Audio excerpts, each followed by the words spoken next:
AP ప్రభుత్వం నిరుద్యోగులకు శుభవార్త చెప్పింది.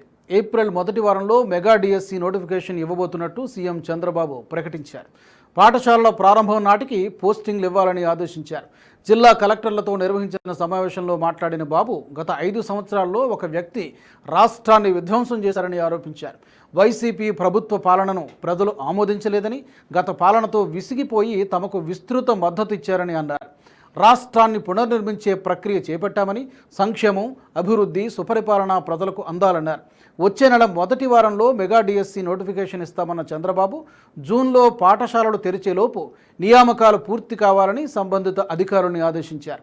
మే నెలలో తల్లికి వందనం పథకం ప్రారంభించి 15,000 చొప్పున ఎంతమంది పిల్లలుంటే అంతమందికి ఇస్తామన్నారు. పాఠశాలలు తెరిచేలోగా ఈ పథకం కింద ఆర్థిక సాయం అందిస్తామని స్పష్టం చేశారు. అయోమయంలో పడేసిన పోలవరం ప్రాజెక్టును గాడిన పెట్టామని, రాజధాని అమరావతి ప్రాజెక్టును 2027లోగా పూర్తి చేస్తామన్నారు. ప్రపంచ బ్యాంకు, ఏడీబీ వంటి సంస్థల నుంచి ఆర్థిక సహకారం తీసుకుంటున్నట్టు తెలిపిన చంద్రబాబు ల్యాండ్ మానిటైజేషన్ ద్వారా ఈ అప్పులు తీర్చేస్తామని వెల్లడించారు.